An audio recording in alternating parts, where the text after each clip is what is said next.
ನಮಸ್ಕಾರ. ನಾನು ನಿಮ್ಮ ಭಾಗ್ಯನಾರಾಯಣ ಬೊಗ್ಗವರಪು. ನೀವು ನೋಡ್ತಾ ಇದ್ದೀರಿ ಸುದ್ದಿ ಸರ್ಕಲ್. ಬಿಜೆಪಿಯಲ್ಲಿ ಜಾತಿವಾದ ಇಲ್ಲ ಅನ್ನೋದು ಮೂರ್ಖತನ ಆಗುತ್ತೆ. ಯಾಕೆಂದ್ರೆ ಅವರ ಬೇಸಿಕ್ ಐಡಿಯಾಲಜಿ, ಮೂಲ ಸಿದ್ಧಾಂತನೇ ಜಾತಿ ಆಧಾರಿತವಾಗಿಯೇ ಇರುವಂತಹದ್ದು. ಯಾಕೆಂದ್ರೆ ಅದು RSS ನಿಂದ ಹುಟ್ಟಿರೋದು. RSS ನ ಉದ್ದೇಶ ಏನು? ಅಂತಿಮ ಗುರಿ ಏನು? ಹಿಂದೂ ರಾಷ್ಟ್ರ. ಹಿಂದೂ ರಾಷ್ಟ್ರ ಅಂದ್ರೆ ಏನು? ಜಾತಿ ಆಧಾರಿತವಾಗಿ ಈ ದೇಶವನ್ನ, ಈ ಸಮಾಜವನ್ನ ಒಡೆದು ವಿಭಜಿಸಿ ಒಂದು ವರ್ಗ ಮಾತ್ರ, ಬ್ರಾಹ್ಮಣ ವರ್ಗ ಮಾತ್ರ ಎಲ್ಲವನ್ನ ಅನುಭವಿಸಬೇಕು, ಮಿಕ್ಕವರೆಲ್ಲ ಅವರ ಗುಲಾಮರಾಗಿರಬೇಕು ಅನ್ನೋದು. ಹಾಗಿರ್ಬೇಕಾದ್ರೆ ಬಿಜೆಪಿಯಲ್ಲಿ ಜಾತಿ ವ್ಯವಸ್ಥೆ ಅಥವಾ ಜಾತಿವಾದ ಇಲ್ಲ ಅನ್ನೋದು ಮೂರ್ಖತನ ಆಗತ್ತೆ. ಅಂಥದ್ದಕ್ಕೆ ಒಂದು ಉದಾಹರಣೆ ಈಗ ಸಿಗ್ತಾ ಇದೆ. ಸ್ವತಃ ಮಧ್ಯಪ್ರದೇಶದ ಮುಖ್ಯಮಂತ್ರಿ ಮೋಹನ್ ಯಾದವ್ ವಿರುದ್ಧ ಬಿಜೆಪಿಯಲ್ಲಿರುವಂತಹ ಸವರ್ಣೀಯರು ಮುಗಿಬಿದ್ದಿದ್ದಾರೆ. ಕೆಟ್ಟ ಕೊಳಕ ಭಾಷೆಯಲ್ಲಿ ಟ್ರೆಂಡ್ ಮಾಡಿ ಬೈತಾ ಇದ್ದಾರೆ. ಎಲ್ಲಿ? ಎಕ್ಸ್ ಅಲ್ಲಿ ಟ್ರೆಂಡ್ ಮಾಡ್ತಾ ಇದ್ದಾರೆ, ಟ್ರೆಂಡ್ ಮಾಡಿ ಬೈತಾ ಇದ್ದಾರೆ. ಸೊ ಏನ್ ನಡೀತಿದೆ ಅಲ್ಲಿ ಮಧ್ಯಪ್ರದೇಶದಲ್ಲಿ? ಯಾಕೆ ಇದು ಬಂತು? ಯಾವ ಮೀಸಲಾತಿ ವಿಚಾರಕ್ಕೆ ಇದು ಬಂತು? ವಿವರಿಸುವಂತಹ ಪ್ರಯತ್ನವನ್ನು ಮಾಡ್ತೀನಿ. ಸೊ ಮಧ್ಯಪ್ರದೇಶದಲ್ಲಿ ಇಡೀ ದೇಶದಲ್ಲಿಯೇ ಇಲ್ಲದಂತಹ ಒಂದು ವಿಚಿತ್ರತೆ ಇದೆ.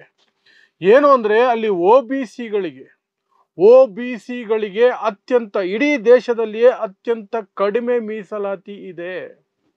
50%ಗಿಂತ ಹೆಚ್ಚು ಪಾಪ್ಯುಲೇಷನ್ ಇದ್ರೂ ಸಹ ಮೀಸಲಾತಿ ಪ್ರಮಾಣ ಮಾತ್ರ ಕೇವಲ 14% ಇರೋದಲ್ಲಿ.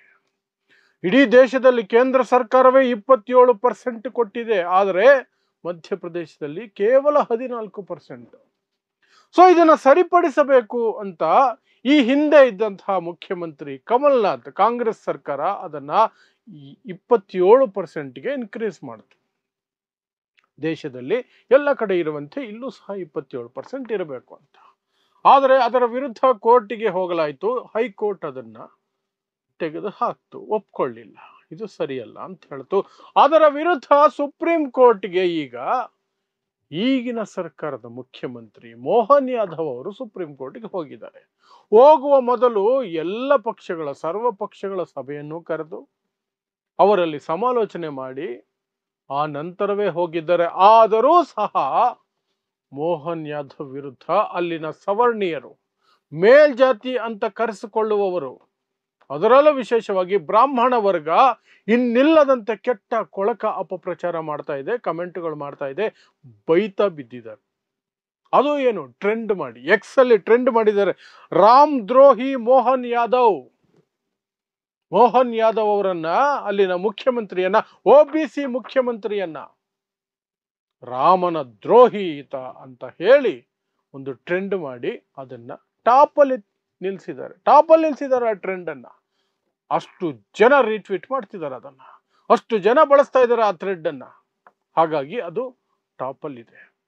ಸೊ ಏನಿದು? ಯಾಕೆ ಇಷ್ಟು ಸಿಟ್ಟು? OBC ಯಾಕೆ ಇನ್ನೂ ಅಲ್ಲಿ ಆ ರೀತಿಯಾದಂತಹ ಪರಿಸ್ಥಿತಿಯಲ್ಲಿ ಇದೆ ಅಂತ ಒಂದಷ್ಟು ಇತಿಹಾಸವನ್ನು ಕೆಣಕೋ ಹೋದ್ರೆ, 14% ಕೊಟ್ಟಿದ್ದಾಗ ಸುಮಾರು ವರ್ಷಗಳ ಹಿಂದೆನೆ, ಒಂದು 40 ವರ್ಷಗಳ ಹಿಂದೆನೆ ಅಲ್ಲಿ ಮಹಾಜನ್ ಆಯೋಗ ಅಂತ ಒಂದು ಆಯೋಗವನ್ನು ರಚನೆ ಮಾಡಲಾಯಿತು. OBCಗಳಿಗೆ ಎಷ್ಟು ಪರ್ಸೆಂಟ್ ಕೊಡಬೇಕು ಅನ್ನೋದ್ರ ಬಗ್ಗೆ ಅವರು ಒಂದು ಸಮೀಕ್ಷೆಯನ್ನು ಮಾಡಿ ಸರ್ಕಾರಕ್ಕೆ ವರದಿಯನ್ನು ಸಲ್ಲಿಸಿದ್ರು. ಆ ಸಮೀಕ್ಷೆಯ ಪ್ರಕಾರ ಸವರ್ಣೀಯರ ಸಂಖ್ಯೆ ಕೇವಲ 15%. ಏನು ಜನರಲ್ ಕ್ಯಾಟಗರಿ ಅಂತ ಬರುತ್ತಲ್ಲ, ಬ್ರಾಹ್ಮಣರನ್ನು ಒಳಗೊಂಡಂತೆ 15% ಮಾತ್ರ. OBCಗಳು 50%ಗಿಂತ ಹೆಚ್ಚಿದ್ದಾರೆ ಅಂತ ಆ ಸಮಿತಿ ವರದಿಯನ್ನು ಕೊಡ್ತು. ಆದರೆ ಅವತ್ತಿನಿಂದ ಆ ವರದಿಯನ್ನ ತಿಪ್ಪೆಗೆ ಎಸೆದು ಅದನ್ನ ಲಾಗು ಮಾಡಲ್ಲ, ನಾವು ಜಾರಿ ಮಾಡಲ್ಲ ಅಂತ ಹಠ ಹಿಡಿದು ಕೂತಿತ್ತು ಇಲ್ಲಿಯವರೆಗೆ ಬಂದ ಎಲ್ಲ ಸರ್ಕಾರಗಳು ಸಹ ಮಧ್ಯಪ್ರದೇಶದಲ್ಲಿ. ಕಾರಣ ಬ್ರಾಹ್ಮಣರ ಲಾಭಿ, ಸವರ್ಣೀಯ ಇತರೆ ಜಾತಿಗಳ ಲಾಭಿ. ನಾವು ಬಿಡಲ್ಲ, ನಾವು ಒಪ್ಪಲ್ಲ, OBCಗಳಿಗೆ ಅಷ್ಟು ಕೊಡಬಾರ್ದು. ಹಾಗಾಗಿ ಆ ಸಮಿತಿಯ ವರದಿಯ ನಂತರವೂ ಸಹ 14% ಅಲ್ಲೇ ಕಂಟಿನ್ಯೂ ಆಗ್ತಾ ಬಂತು. ಕಮಲ್ನಾಥ್ ಸರ್ಕಾರ ಬಂದಾಗ 7 ವರ್ಷಗಳ ಹಿಂದೆ ಅದನ್ನ 27%ಗೆ ಜಾಸ್ತಿ ಮಾಡಿದ್ರು. ಆದರೆ ಹೈಕೋರ್ಟ್ ಅದನ್ನ ಒಪ್ಪಲಿಲ್ಲ, ಹೈಕೋರ್ಟ್ ಅಲ್ಲಿ ಬಿದ್ದೋಯ್ತದು. ಅದಕ್ಕೆ ಮೇಲ್ಮನವಿಯಾಗಿ ಸುಪ್ರೀಂ ಕೋರ್ಟ್ಗೆ ಈಗಿನ ಬಿಜೆಪಿ ಸರ್ಕಾರ ಹೋಗ್ತಾ ಇದೆ. ಅದು OBC ಮುಖ್ಯಮಂತ್ರಿಯನ್ನ ಹೊಂದಿದೆ. ಮೋಹನ್ ಯಾದವ್ OBC ಕಮ್ಯುನಿಟಿಯಿಂದ ಬರ್ತಾರೆ. ಅಷ್ಟು ಮಾತ್ರ ಅಲ್ಲ, ಬಿಜೆಪಿಯ ಕೊಳಕು ರಾಜಕಾರಣವನ್ನು ಹೇಳ್ತೀನಿ ಕೇಳ್ಕೊಳ್ಳಿ. ಮಧ್ಯಪ್ರದೇಶದಲ್ಲಿ ಇಲ್ಲಿಯವರೆಗೆ ಬಂದಿರುವಂತಹ ಸಾಕಷ್ಟು ಮುಖ್ಯಮಂತ್ರಿಗಳು, ಉಮಾ ಭಾರತಿ ಆಗಿರಬಹುದು, ಶಿವರಾಜ್ ಸಿಂಗ್ ಚೌಹಾಣ್ ಆಗಿರ್ಬೋದು, ಈಗಿರುವಂತಹ ಮೋಹನ್ ಯಾದವ್ ಆಗಿರ್ಬೋದು, ಎಲ್ಲ ಬಿಜೆಪಿ ಮುಖ್ಯಮಂತ್ರಿಗಳೇ. ಅವರೆಲ್ಲರೂ ಸಹ OBC ಇಂದಲೇ ಬಂದಂಥವ್ರು, ಇನ್ಕ್ಲೂಡಿಂಗ್ ಮೋದಿ, ನರೇಂದ್ರ ಮೋದಿ ದೇಶದ ಪ್ರಧಾನಮಂತ್ರಿ, ಗುಜರಾತಿನ ಮಾಜಿ ಮುಖ್ಯಮಂತ್ರಿ ನರೇಂದ್ರ ಮೋದಿನೂ OBCನೇ. ಅವರಿಗೆ ಅಧಿಕಾರವನ್ನು ಕೊಡ್ತಾರೆ. ಯಾಕೆಂದ್ರೆ ಅದು ರಾಜಕೀಯ ಲೆಕ್ಕಾಚಾರಗಳು, ವೋಟ್ ಬ್ಯಾಂಕ್ ಲೆಕ್ಕಾಚಾರ. ಬ್ರಾಹ್ಮಣರನ್ನ ಆ ಸೀಟಲ್ಲಿ ಕೂರಿಸ್ಬೇಕು ಅನ್ನೋದು ಅವರ ಅಂತರಾಳದ ಆಸೆ. ಪ್ರತಿ ರಾಜ್ಯದ ಮುಖ್ಯಮಂತ್ರಿಯೂ ಬ್ರಾಹ್ಮಣನೇ ಆಗಿರಬೇಕು, ಪ್ರತಿ ಪ್ರಧಾನಮಂತ್ರಿಯೂ ಬ್ರಾಹ್ಮಣನೇ ಆಗಿರಬೇಕು, ರಾಷ್ಟ್ರಪತಿಯು ಬ್ರಾಹ್ಮಣನೇ ಆಗಿರಬೇಕು, ಎಲ್ಲ ಬ್ರಾಹ್ಮಣರ ಕೈಯಲ್ಲಿರಬೇಕು ಅನ್ನೋದು ಅವರ ಅಂತರಂಗದ ಆಸೆ. ಆದರೆ ಅದನ್ನ ಮುಂದೆ ಮಾಡಿ ಹೋದ್ರೆ ಜನ ಸೋಲ್ಸಿ ಮನೆ ಕಳಿಸ್ತಾರೆ, ಕ್ಯಾಕರ್ಸ್ ಉಗಿದು ಕಳಿಸ್ತಾರೆ. ಇನ್ನು ಎಷ್ಟು ಶತಮಾನ ಅಂತ ಲೂಟಿ ಮಾಡ್ತೀರಿ ನಮ್ಮನ್ನ ಅಂತ. ಹಾಗಾಗಿ ಈ OBC ಅವರನ್ನ ಮುಂದೆ ಬಿಡ್ತಾರೆ. ಆದ್ರೆ ಇವರು ಓವರ್ ಸ್ಮಾರ್ಟ್ ಆದ್ರೆ ಬಾಲ ಕಟ್ ಮಾಡಿ ಬಿಸಾಕ್ತಾರೆ. ಮೋಹನ್ ಯಾದವ್ ಅವರು OBC ಕಮ್ಯುನಿಟಿಯಿಂದ ಬರ್ತಿರೋದ್ರಿಂದ OBCಗೆ 27% ಕೊಡಬೇಕು ಅನ್ನುವಂತಹ ಕೋರಿಕೆಯಿಂದ ಸುಪ್ರೀಂ ಕೋರ್ಟ್ ಮೆಟ್ಲೇರಿದ್ರು.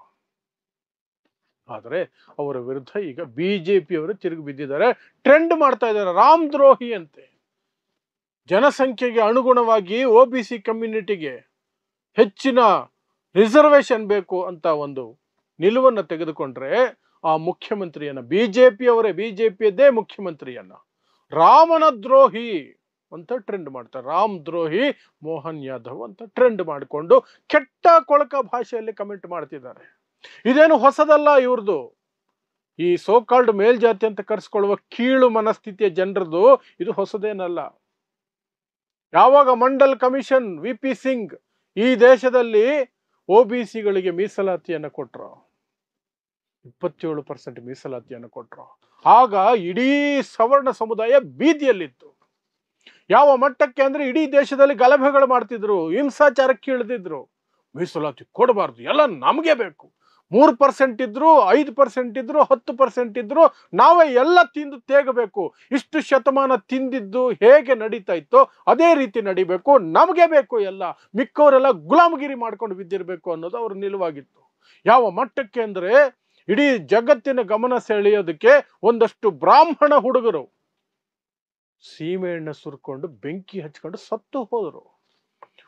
ಇಬ್ಬರು ಸತ್ರು ಪರವಾಗಿಲ್ಲ, ಆದ್ರೆ ನಮ್ಮ ಆಸ್ತಿಯನ್ನ ಉಳಿಸ್ಕೊಳ್ಬೇಕು, ನಾವು ಲೂಟಿಯನ್ನ ಕಂಟಿನ್ಯೂ ಮಾಡೋದಕ್ಕೆ ಯಾವ ಅಡೆತಡೆನೂ ಬರಬಾರ್ದು ಅಂತ ಆವತ್ತು ಆ ಕೆಲಸ ಮಾಡಿದ್ರು. ಹಾಗಾಗಿ OBCಗಳಿಗೆ ರಿಸರ್ವೇಶನ್ ವಿಚಾರವಾಗಿ ಈ ಮೇಲ್ಜಾತಿ ಅಂತ ಕರೆಸಿಕೊಳ್ಳುವ ಸವರ್ಣೀಯರು ಏನಂತ ಕರೆಸ್ಕೊಳ್ತಾರಲ್ಲ, ಅವರ ನಾಟಕ, ದೊಂಬರಾಟ, ದ್ರೋಹ ಹೊಸದೇನಲ್ಲ. ಆದ್ರೆ ಮಧ್ಯಪ್ರದೇಶದಲ್ಲಿ ಮತ್ತೆ ಮರುಕಳಿಸ್ತಾ ಇದೆ. ಈಗ ಯಾವ ಮಟ್ಟಕ್ಕೆ ಹೋಗಿದೆ ಅಂದ್ರೆ ಮೋಹನ್ ಯಾದವ್ನ ಮುಖ್ಯಮಂತ್ರಿ ಸ್ಥಾನದಿಂದ ಕಿತ್ತು ಬಿಸಾಕಿ ಅಂತ ಬ್ರಾಹ್ಮಣ ಸಂಘಟನೆಗಳು ಒತ್ತಾಯ ಮಾಡ್ತಿದ್ದಾವೆ. RSS ಹಿಂದ್ಗಡೆಯಿಂದ ಪಂಪ್ ಹೊಡಿತಾ ಇರುತ್ತೆ. ಆದ್ರೆ ನಿಮಗೆಲ್ಲ ಏನ್ ತೋರಿಸ್ತಾರೆ? ಹಿಂದೂ ನಾವೆಲ್ಲ ಒಂದು. ಆದ್ರೆ ವಾಸ್ತವದಲ್ಲಿ ಹಿಂದೂ ಅದರಲ್ಲಿ 2 ಭಾಗ. ನಾನು ಬ್ರಾಹ್ಮಣ ಹಿಂದೂ, ನೀನು ಶೂದ್ರ ಹಿಂದೂ. ಶೂದ್ರ ಹಿಂದೂ, ನೀನು ಯಾವತ್ತೂ ಹಿಂದೂ, ನಾವು ಮಾತ್ರ ಮುಂದು. ಇದು ಇವರ ಲೆಕ್ಕಾಚಾರ. ಅದಕ್ಕೆ ಉದಾಹರಣೆ, ಸ್ಪಷ್ಟ ಉದಾಹರಣೆ ಈಗ ಅಲ್ಲಿ ನಡೀತಾ ಇರುವಂತಹ ಗಲಾಟೆಗಳು. 27% ಆಕ್ಚುಲಿ ದ್ರೋಹ. ಮಹಾಜನ ವರದಿಯಲ್ಲಿ 35% ಕೊಡಬೇಕು OBCಗೆ ಅಂತ ಶಿಫಾರಸು ಮಾಡಿರೋದು. 35%. ಯಾಕಂದ್ರೆ 50% ಪಾಪ್ಯುಲೇಷನ್ ಇದೆ ಅವ್ರದ್ದು, 50% ಪಾಪ್ಯುಲೇಷನ್. ಆದರೆ ಈ 3%ಗಳು, 5%ಗಳು, 7%ಗಳೇ ಕಿತ್ತು ತಿನ್ಬೇಕು. ಎಲ್ಲ ಅವ್ರಿಗೆ ಬೇಕು. ಅದನ್ನ ಸ್ವಲ್ಪ ಸುಧಾರಣೆ ಮಾಡೋದಕ್ಕೆ ನೋಡಿದ್ರೆ ತಮ್ಮದೇ ಮುಖ್ಯಮಂತ್ರಿಯನ್ನ, ತಮ್ಮದೇ ಒಂದು ಸಿದ್ಧಾಂತವನ್ನು ನಂಬಿ ಒಪ್ಪಿ ಬಂದು ಗುಲಾಮರಾಗಿ ಕೆಲಸ ಮಾಡ್ತಿದ್ರು ಸಹ ಈ ರೀತಿ ಕೆಟ್ಟ ಕೊಳಕ ರೀತಿಯಲ್ಲಿ ಟ್ರೆಂಡ್ ಮಾಡಿ ಬೈತಾರೆ.